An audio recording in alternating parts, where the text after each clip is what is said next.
Wai me yasa wasu takardu ko kuma wasu lambobi suke da tasiri sosai a rayuwarmu, suke da muhimmanci ya zama muna son su sosai, suna da kuma wani muhimmanci a rayuwa.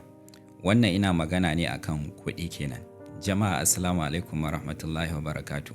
Ina muku lale marhaban a cikin wannan shiri naku mai suna sirrin kuɗi. Shiri ne wanda zai dinga tattauna muku akan batutuwa maudu'ai masu muhimmanci waɗanda suka shafi kuɗi da kuma mu'amala, hada-hada da kuma tattali na kuɗi domin ci gabanmu gaba ɗaya. Sunana Gazali Ahmad kuma ni ne wanda zan gabatar muku da wannan shiri. Mun yi gabatarwa in case idan yanzu kake fara kallon wannan program ɗin, domin wannan shine episode na farko ma'ana episode 1. Akwai introduction ma'ana shimfiɗa ko kuma gabatarwa da muka yi game da wannan shiri namu mai matuƙar muhimmanci da tasiri. Idan baka kalla ba, za mu yi linkin ɗin shi a wannan video ɗin sai ka kalla domin ka fahimci me wannan podcast ɗin zai dinga tattaunawa a kai, sannan kuma me ya kamata ka yi tsammani a ciki, ta ya zai inganta rayuwanka da kuma wasu bayanai ma akan wannan podcast ɗin. Wannan shine episode 1 kamar yadda na gabatar muku, kuma wannan episode ɗin za mu tattauna ne akan fahimtar kuɗi, understanding money, the basics. Yana da muhimmanci mu tattauna game da kuɗi domin duk bayanan da muke da kuma sirroran da muka ce za mu bayar game da kuɗi ne. Wani zai ce me yasa za a faɗa min menene kuɗi? Ai kowa ma ya san kuɗi. Tabbas kowa ya san kuɗi domin kowa yana son kuɗi. Har yara ma sun san menene kuɗi kuma su ma suna son kuɗi. Amma fahimta daban, sani daban. Wannan makasudi na wannan episode ɗin shine mu fahimci abin da ake ce ma kuɗi. Domin fahimtar abin da ake ce ma kuɗi zai taimaka mana mu san cewa mai alaƙan kuɗi da kuma tattalin arziki, ta ya kamata mu yi ta'ammali da kuɗi. Yaushe ne kuɗi yake ƙaruwa, yaushe ne kuɗi yake raguwa, yaushe ne darajar kuɗi take ƙaruwa, yaushe take raguwa. Hauhawan farashi da ake magana ma'ana inflation, na san duk ɗan Najeriya ya san menene inflation. To amma za mu tattauna waɗannan abubuwan a cikin wannan maudu'i namu na yau, wanda muka sama take fahimtar kuɗi ko kuma understanding money. Abubuwan da za mu tattauna a cikin wannan maudu'i sun hada da ta'arifi na kuɗi. Za mu fara da menene shi kuɗi, me ake ce ma kuɗi, sannan kuma wani irin futures ne kuɗi suke da, menene abin da zai sa a ce sharuɗa wanda idan abu ya cika waɗannan sharuɗan za a iya kiran shi da kuɗi. Bayan haka kuma za mu leƙa a tarihi mu ga cewa ya mu'amala ya kuɗi ya kasance a shekarun baya, a zamani na da har zuwa yanzu da muke rayuwa. Bayan mun tattauna tarihi kuma a takaice, amma za mu kuma tattauna menene kuɗi a wannan zamani da ni da ku muke rayuwa a ciki, wato modern money kenan. Bayan mun yi wannan kuma za mu shiga a cikin tattaunawa game da economic impact na kuɗi, ma'ana tasirin da kuɗi yake da a cikin tattalin arziki. Kar ku manta, idan muna magana kuɗi, muna magana ne a kuɗi a mataki namu na ɗaiɗaiku na 'yan adam. Idan muna maganan tattalin arziki a nan, abu ne wanda zai shafi kowa da kowa. Wani lokaci tattalin arzikin ma gaba ɗaya duniya yake shafa. Wani lokaci kuma akwai tattalin arziki na ƙasa, akwai kuma tattalin arziki na wani yanki a ƙasa, akwai na jiha, haka har matakin mutum individual shi ma yana da nashi tattalin arziki. To amma abin da ke faruwa a duniya yana da tasiri akan kai naka kuɗi da kake rike da su. So za mu duba menene alaƙan wannan kuɗi da kuma tattalin arziki. Insha Allahu idan lokaci ya bamu dama, za mu ɗan ƙara bayani akan shin waya ma ake samar da kuɗi, kuma ya kuɗi suke bunƙasa. Shin kuɗi suna ƙaruwa ko ba su ƙaruwa a cikin economic system gaba ɗaya. Wannan shine abubuwan da za mu tattauna insha Allahu. Kada ku manta, za ku samu wannan tattaunawa namu, wannan shiri namu a tashar mu da ke YouTube mai suna al'ummar mu podcast. Haka kuma za ku iya sauraro a duk wani manhaji na sauraron podcast kamar irin Apple podcast, Google podcast ko kuma YouTube Music, Spotify da sauran manhajojin sauraron podcast. Za ku iya samun mu a al'ummar mu podcast. Haka kuma za ku iya engaging namu, ku biyo mu a shafin mu na Instagram mai suna al'ummar mu podcast shi ma. So idan kun shirya sai mu fara. Abu na farko da za mu tattauna kamar yadda na ce gaba ta farko shine shin wai kuɗin nan menene kuɗi? Me ake ce ma kuɗi? A takaice ka ce kuɗi abu ne wanda kamar yadda kowa ya sani hanya ce ko wani abu ne wanda ake amfani da shi domin musayan kayayyaki da kuma ayyuka, ma'ana goods and services. Kuɗi yana wakiltan kima ne na goods da services. Wannan shine kuɗi, ba wani abu ba.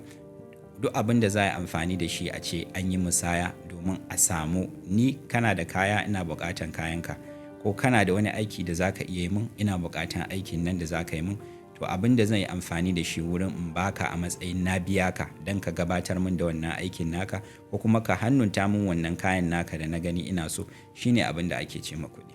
To amma kuɗi yana da sharuɗa wanda ake ce ma features of money. Yanzu su ne abubuwan da za mu lissafa.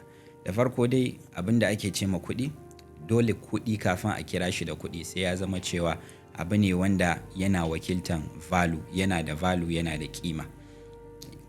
Kuɗi mun san suna da kima, shi yasa mutum zai zaɓi kuɗi akan wasu takardu ko da waɗannan takardun sun fi kala mai kyau ko sun fi kyalkyali, saboda wannan sauran takardun kila ba su da wata kima, amma kuɗi yana da kima, yana da wannan value ɗin. Abu na farko kenan. Abu na biyu kuma, kuɗi is divisible, ma'ana za ka iya yayyanka shi, za ka iya daddatsa shi zuwa wasu kaso daban-daban. Zai iya yiwuwa kana riƙe da takardan kuɗi na 1000 naira notes, amma wannan 1000 naira notes ɗin za ka iya kasafa shi har zuwa gida 1000 a naira. A nairan ma za ka iya kasafa shi zuwa kwabbai, kwabo 100 shi yake makin naira ɗaya. Idan kana da naira 1000, kasancewa kana da kwabo adadi 100 kenan. Wannan shine abin da ake nufi da divisibility. Sannan kuma dole kuɗi ya zama cewa is acceptable. Mutane suna karɓan shi, mutane sun yi recognizing nashi, za su karɓe shi a madadin hanya ta musaya. Idan yanzu na zo maka da kuɗi na wata ƙasa daban, kai a wurinka in baka taɓa ganin kuɗin ba, wata takarda ce kawai wadda ta yi kama da kuɗi, amma kai ba dole ka karɓe shi ba. To a wannan yankin da muke da ba kuɗi ba ne, duk da cewa a can yankin da ake amfani da shi ya zama kuɗi, saboda su suna mu'amala da shi kuma kowa ya aminta ya yarda cewa wannan kuɗi ne. Shine wannan widely acceptance ɗin. Ba dole ya zama kowa da kowa ba, amma idan ya zama cewa kaso mafi yawa sun aminta suna karɓan wannan, to wannan shi ma sharaɗi ne na zama kuɗi. Wannan acceptance kenan. Dole kuma kuɗi ya zama uniform, ya zama abu ne wanda ni idan na gani na san wannan ga abin da yake nufi. Idan wancan ma na biyu ya gani, shi ma zai ce lallai wannan kuɗi ne ga abin da yake nufi. Uniformity kenan. Shi yasa muna da kala wadda take nuna naira 1000, akwai zane, akwai rubutu, akwai alamomi waɗanda suke nuna wannan 1000 ne. Duk wanda ka kai ma wannan ya san cewa wannan kuɗi ne, in dai ɗan Najeriya ne, kuma wannan yana representing kiman naira 1000. Wannan shine wannan uniformity ɗin kenan. Sannan dole ya zama abu ne wanda yake lasting, ba wai yana expire ba, ya zama durable. Za ka iya aje shi, domin za mu ji cikin amfanin kuɗi akwai ajiya. So za ka iya aje shi, yana da ƙarko, yana ɗaukar lokaci sosai, ba wai abu ne wanda yake lasting ba. Daga ƙarshe kuma, kuɗi dole ya zama in limited supply. Kuɗi is scarce. Kuɗi ba wai yana available iya adadin da kowa yake so ba. Yana tashi ne daga hannu zuwa hannu, ya bar hannun wannan ya koma hannun wannan. Ka yi depositin kuɗinka a banki, wani ya zo zai karɓi kuɗin nan, ƙila bashi zai karɓa ya wani abu da shi, ya karɓa ko kuma ya cire kuɗin daga wannan bankin ya kai wancan bankin, amma dai duk da haka zai zama cewa is limited in circulation. Dole ne sai an yi limitin kuɗi, in ba haka ba wannan kima zai zama cewa wannan kuɗi bai da kima. Waɗannan su ne abubuwan da ake ce ma features na kuɗi, wanda su ne sharuɗa, abubuwan da suke taruwa su sa abu ya zama kuɗi a yau da muke rayuwa. A baya ba haka bane, amma a yau da muke rayuwa wannan su ne sharuɗan da ake ce da suke cika abu ya zama kuɗi. Abu na gaba shine me ake yi da kuɗi? Kowa ya san kuɗi ana amfani da shi ne wurin biyan bukata. Abubuwan amfanin kuɗi za ka iya cewa abu guda 3 ne. Na farko shine medium of exchange, hanya ne na musaya wanda za ka iya siyan kaya ko kuma ka biya a maka wani aiki. So ana musaya da shi. Means ne na exchange ko kuma na yin transactions of goods and services. Musaya kenan. Abu na biyu kuma hanya ce na storing value. Za ka iya ka aje ka adana kima abin da kake da. Misali yanzu idan kana da ka ɗauki wani kaso daga cikin albashinka ko kuma ribanka a kasuwanci ka aje ko a banki ko a asusu ko ma ka adana a wani wuri daban, in ma gina za ka yi ka aje, zai iya yiwuwa haka. Ka aje ne da tunanin cewa ka yi preserving value, wani kima wanda nan gaba in the future lokacin da ka buƙace shi za ka iya fitowa da shi ka biya buƙatanka. Wannan shine storage na value kenan. Sannan abu na uku kuma ana amfani da kuɗi a matsayin unit of accounting. Ma'ana hanya ne wanda za a auna darajan kaya ko kuma services, goods and services kenan. Yanzu a misali, let's say kai da iyalinka kun shirya cewa za ku tafi hutu, za ku tafi vacation. Now, abin da za ka fara yi kila za ka yi budgeting cewa ina buƙatar in yi saving in tara adadin kuɗi kaza. Idan na tara adadin kuɗi kaza, la'alla kila za ka ce, okay, idan ina da yanzu naira 500,000 zan iya ɗaukan iyalina mu tafi wani wuri, kila za mu je mu zumunci ne ko za mu je a vacation ne, za mu je mu ɗan samu hutu mu shakata. So wannan ajiya tarawa da za ka yi kana making savings ne domin ka tara wannan 500,000 ɗin wanda za ka yi amfani da shi wurin wannan vacation ɗin a matsayin misali. Kaga wannan ajiya da kake yi ya zama kana storing value kenan. Now lokacin da ka tashi tafiya sai ka ce kila zan sha mai a motata, zan biya kuɗin zan yi service na motata, sai ka ɗauki kuɗi ka sha mai a motanka, ka ɗauki kuɗi kai service na motanka. Kuɗin nan da ka ɗauka ka biya ka sha mai ya zama mai kai kenan, ka yi amfani da shi a matsayin hanya ta musaya. Ka yi amfani da shi ne ka ba da kuɗi an baka mai wanda za ka sa a motanka. Idan ka je wurin mai service, kuɗin da za ka bashi ka bashi ne, ma'ana ka yi musaya ne da shi aikin da zai maka. Ya duba maka tayoyinka, ya tabbatar kana da wheel balance, ya maka alignment da duk abin da ake bukata. Haka ne ko? Now sai a ce kana cikin ka tafi a garin da zaka je, kila a hotel ne zaka zauna, sai ka zauna kana kallon, yanzu kana comparing, akwai hotel A akwai hotel B. Hotel A nawa ne kudin ɗakin su? Sai aka ce maka misali 30,000 ne. Hotel B sai aka ce maka misali 25,000 ne. Yanzu kaga kayi amfani da kuɗi ne a matsayin mai hanya, means of accounting kenan, hanya wanda zai nuna maka, zai zama maka ma'auni na kimar abubuwa guda biyu. Wannan shine abin da ake da kuɗi. To, na ce muku amfanin kuɗi guda uku ne ko? So actually akwai na hudu. Na hudun nan shine da yawa ba a sani ba. Ana amfani da kuɗi wurin yin wasu kuɗi. Domin kuɗi sun fi jin kaman wani magnet ne, kaman wani mayan ƙarfe ne, yana kama ɗan uwan shi. So idan ka saka kuɗi sun fi jin magana 'yan uwansu kuɗi. Amma wannan tattaunawa ce ta wata rana.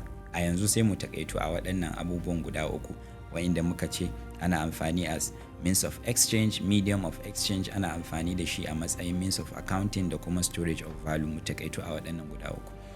Gaba ta gaba shine takaitaccen tarihin kuɗi. Kun san cewa kuɗi ba haka yake tun tsawon lokaci ba. Ko a Najeriya an ta samun canje-canje, duk da cewa ba wannan canje-canjen ne abin da muke nufi idan muka ce tarihin kuɗi ba. A can baya an yi lokacin da babu kuɗi, amma kuma 'yan adam suna buƙatuwa da junansu. Ba zai yiwu a ce kana da komai da kake buƙata da kanka kai kaɗai ba. Yes, za a zama kana da komai da kake buƙata amma ta hanyar kuɗi ne. Amma idan babu kuɗi, kai ba za ka iya samun kanka da komai ba. So za ka samu wannan kila manomi ne, wannan yana kiwon dabbobi. Mun tuna tarihin Habila da Kabil. Tun farkon zamani, saboda babban abin da kowa ya fi bukata shine abinci. So mutane suna noma. So idan aka noma abinci ma kala-kala ne. So akwai abin da ana amfani da trade by barter system ne, wanda a Hausa muke ce ma ba ni gishiri in ba ka manda. Wannan shine hanyar. Idan ina son wani abu naka, kai kuma kana son wani abu nawa, za mu zo ne mu yi musaya daidai yadda muka ga kimansu. La'alla kila kana da alkama ne, ni kuma ina da shinkafa. Kila alkama ta fi daraja saboda ta fi wahalan yi akan shinkafa a matsayin misali. To za mu iya zuwa mu daidaita kanmu cewa zan baka mudu 2 na shinkafa ko mudu 3 na shinkafa, sai ka ban mudu 2 na alkama in return. Wannan shine barter system. Sai dai yana da limitation. Limitation din shi yasa aka kirkiri kuɗi in the first place. Limitation din shine ana shan wahala wurin matching needs na mutane. Zai iya yiwuwa ni ina da shinkafa, kai kana da alkama, amma ni ina son alkama, kai kuma ba ka son shinkafa, abinda kake bukata yanzu kila kana bukatan kayan miya ne, so zai zama cewa ba za mu iya yin musaya ba. Wannan kenan ɗaya daga cikin limitation. Abu na biyu kuma shine divisibility. Mun ce kuɗi is divisible, za ka iya rarraba shi zuwa fractions. Wasu kayan they are not divisible, ba za a iya rarraba su ba, so sai zama musayan daidai da daidai wurin kima yayi wahala. Wannan sannan kuma abu na uku shine akwai wahala wurin portability, ma'ana wurin ɗaukan waɗannan kayan. Misali yanzu zaka ta yawo da saniya ko sa kana neman wanda zai baka wani kayan hatsi ko wani abu, wannan yawon zirga-zirgan zai wahala, mobility kenan. Waɗannan abubuwan su suka sa aka fara tunanin ya za a ƙirƙiri kuɗi. So an fara amfani da wasu abubuwa inda suna da kima kamar irin beads haka, beads wanda ake sarƙoƙi ko wani abu ko abin hannu, abin wuya da sauransu, da kuma wasu shells da suke a cikin ruwa, ana amfani da su a matsayin kamar su ne matsayin kuɗi domin a yi musayan kayayyaki, don su ma suna da tasu daraja ta kansu kuma ƙanana ne, ana iya yawo da su. Daga baya kuma sai aka fara ƙirƙiran coins, kwandagai kenan. Aka yi amfani da precious metals kamar gold, azurfa, zinari kenan, azurfa, su tagulla, ana amfani da su ana minting coins. Wannan shine kuɗi da aka fara yi na farko. So bayan nan kuma an ce a Turkey, a present day Turkey aka fara yin wannan. Bayan nan kuma sai aka zo aka samar da kuɗi na takarda, wanda su kuma an ce a China aka fara yin waɗannan ƙirƙiran kuɗi na takarda. To bambancin kuɗin takarda da wancan na precious metals shine su kuɗin precious metals suna da kima tasu ta kansu, ba wai suna wakiltan kima ne kawai ba, su kuma takarda kawai suna wakiltan kima ne. Ana iya aje waɗannan precious metals ɗin, kila kana da gold, kana da azurfa, sai ka dinga yawo da takarda a matsayin wannan takardan tana nuna cewa lallai kaman garanti ne na cewa kana da kiman gold kaza. Maimakon ka ta yawo da gold ɗin, idan aka baka wannan takardan daga treasury, ya zama kenan yana nuna cewa lallai ka mallaki adadin gold kaza. Idan ka bada shi, kaman ka bada wannan gold inda yake wakilta ne, wanda duk yake da shi ma zai iya zuwa ya claiming gold ɗin shi. To a haka aka fara har zuwa yanzu, fast forward kamar yadda muka ce a takaice ne, zuwa present day money. Yanzu haka kuɗin da muke amfani da su a mafi yawan sassan duniya, Najeriya da muke magana akai tana ciki, fiat money shine abin da ake ce musu. Ma'ana takarda ce ko kuɗi ne wanda su a karan kansu ba su da tasu kima ta kansu. Takarda ce amma suna wakiltan kima ne. Abin da yasa suke da daraja shine saboda gwamnati, trust da stability na gwamnatin da take issuing nasu. Su fiat money, fiat currency, gwamnati ce take ba da su ta hanyar central banks na gwamnati. Kamar yanzu CBN da ta ba take ba mu kuɗi, muna amfani da kuɗin ne, kowa ya aminta cewa wannan yana wakiltan kima ne, ba don komai ba sai don gwamnati ta ce haka. Idan za mu iya tunawa a shekarar da ta gabata 2023 an kawo naira redesign policy, wanda wannan ya sa kuɗi sun zama worthless, sun zama ba su da wani kima, saboda gwamnati ko central bank da ke issuing yanzu sun zo sun ce wannan kuɗin yanzu kuma ya yi season ya zama legal tender, yanzu ba legal tender ba ne. Sai ya zama da a ce wannan tsarin ya ɗore, to sai ya zama kana da kuma kai wancan tsofaffin kuɗin, wannan tsofaffin kuɗin ya zama maka takardu ba wani abu ba, ya zama shara. So kiman shi kawai don gwamnati ta ce suna da kima, shi yasa suke da kima, amma suna wakiltan kima ne na goods and services, ma'ana kaya da ayyuka da ake da su a cikin wannan ƙasa. So wannan shine takaitaccen tarihi na kuɗi. Saboda lokaci kuma da abin da muke so mu cimma, za mu tafi a gaba ta gaba, wadda gaba ce mai matukar muhimmanci. Gaba ta gaba ita ce economic impact na kuɗi, ma'ana alaƙan kuɗi da kuma tattalin arziki.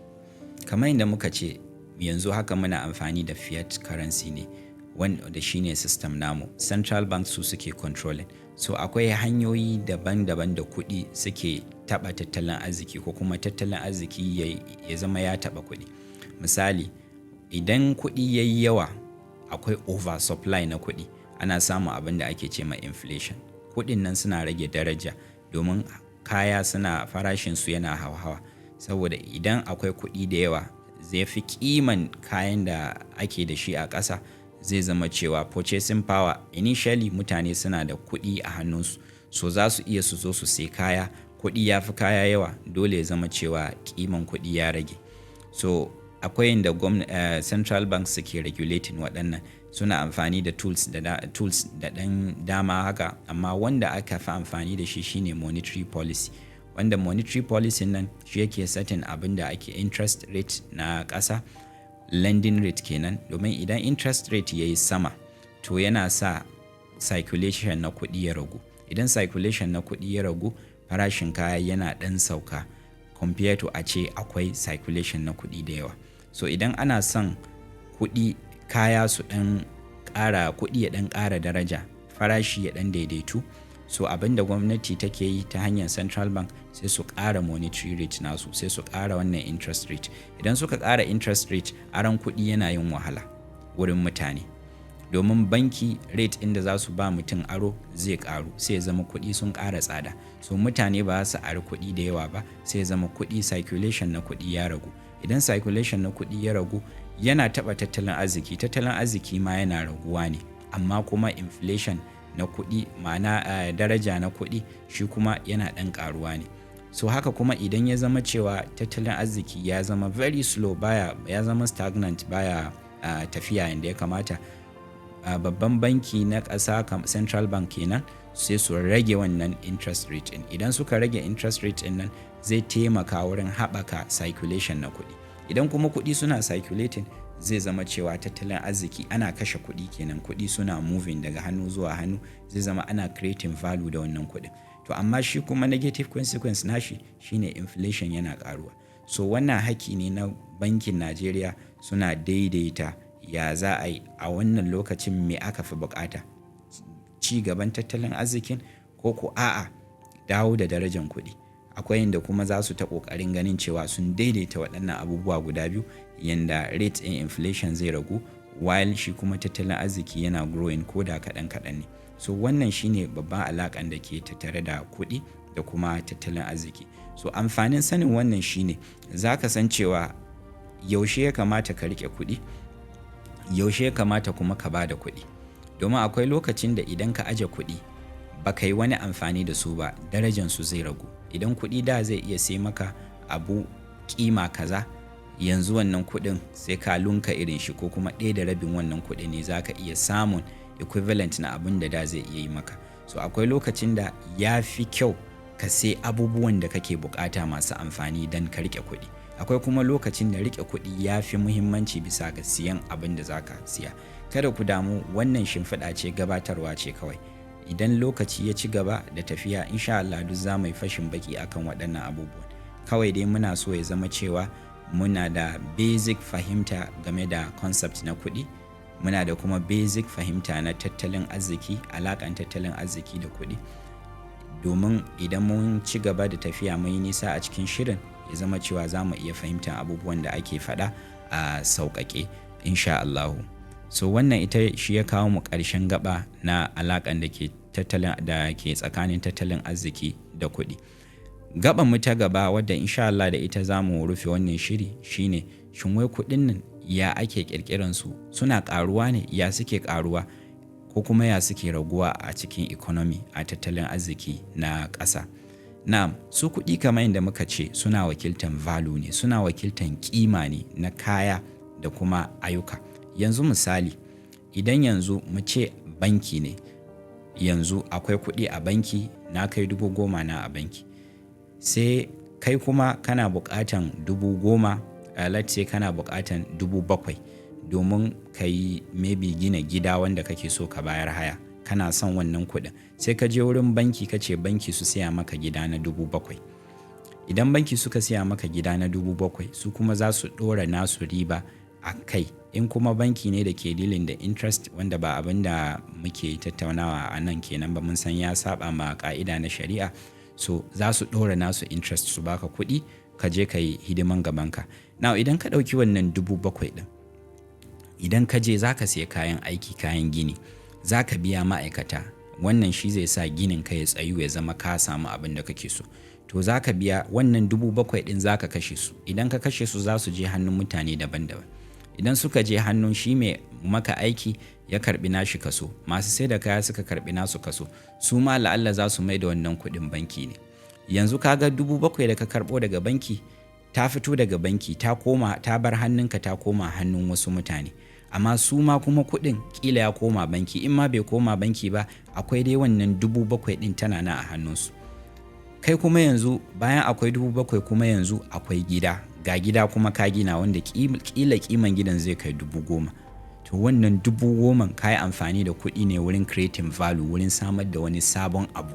Yanzu wannan 10,000 kai kuma da ka gina gida na 10,000, misali ne kamar yadda nace saboda sauƙin lissafi, sai ka sa 'yan haya. 'Yan haya su kuma suna baka ƙila duk wata suna baka duk shekara suna baka naira 1,000. Duk lokacin da suka baka kai kuma kana ɗaukan ƙila 700 kana mayarwa banki kana biyan su kuɗinsu. To za ka ga cewa kuɗin da ka karɓa hannun banki sun koma banki, wanda ka fara karɓowa kuma ka ba mutane wannan kuɗin, sannan kuma ka samar da wani abu wanda shi kuma yanzu yana da kima. So ta haka ne kuɗi yake ƙaruwa, ba wai kuɗin tsabar kuɗin ne yake ƙaruwa ba, don kuɗi wakilci suke yi, amma goods da ake samarwa da services suna haɓaka suna ƙaruwa. So wannan shine abin da nace amfani na 4 na kuɗi, wanda ana amfani da kuɗi wurin creating value, wurin nemo kuɗi. Duk da cewa shi ma spending ne, kashewa ne, amma akwai bambancin kashe wanda ke kawo maka value da kuma kashe wanda value nan take ne, ɗan ƙaramin lokaci ne zaka amfana da wannan kuɗi. Ina fatar ban cika ku da jargons da yawa ba, kada ku damu, insha Allah za mu yi fashin baki akan duk waɗannan abubuwa. Idan Allah ya kai mu lafiya a episode namu na gaba, za mu tattauna ne akan basic terminologies a financial literacy. Basic terminologies wa'inda ya kamata mu sani, domin idan mun yi ta'ammali da su don za su zama mana kamar building blocks ne a tattaunawa mu na gaba. Idan mun yi ta'ammali da su a gaba, za mu fahimci me ake nufi, me suke nufi. La'alla mun san su, wasu kuma muna buƙatar ƙarin bayani ko kuma mahanganmu game da waɗannan terms ɗin ƙila ba haka ne actual mahangan ya kamata ya zama ba. So wannan shine abin da za mu tattauna a shirinmu na gaba. Idan kun ji daɗin wannan shiri, sai ku yi subscribing a channel namu, ku yi liking, ku yi sharing kuma, sannan kuma za ku iya danna alaman ƙararrawa domin ku samu updates duk lokacin da muka ɗaura sabon shiri. Ku yi sharing wannan, ku yaɗa wannan, domin idan kuka yaɗa, mutanen da kuka yaɗawa za su iya su ma su samu amfani a tattare da shi. Kada ku manta kuma wannan shiri na al'ummar mu ne, naku ne, domin ku ne al'ummar. So idan kuna da tambaya ko kuna da ƙarin bayani ko kuma akwai wani abu da kuke son mu tattauna, za ku iya bar mana feedback a comment sections namu, za ku iya engaging namu ta YouTube, ta Instagram da kuma duk wasu manhajoji na sauraron podcast. Idan kun shirya, za mu je zuwa shiri na gaba. Allah ya sada mu da alkhairi, sai zuwa nan. Amma kafin nan, ku sake duba waɗannan abubuwan. Idan kuna da tambayoyi, kar ku manta ku yi dropping tambayanku a comment section. Ina godiya da kuka bani lokaci domin sauraron wannan shiri. Ni ne naku Gazala Ahmad. Ma'assalam.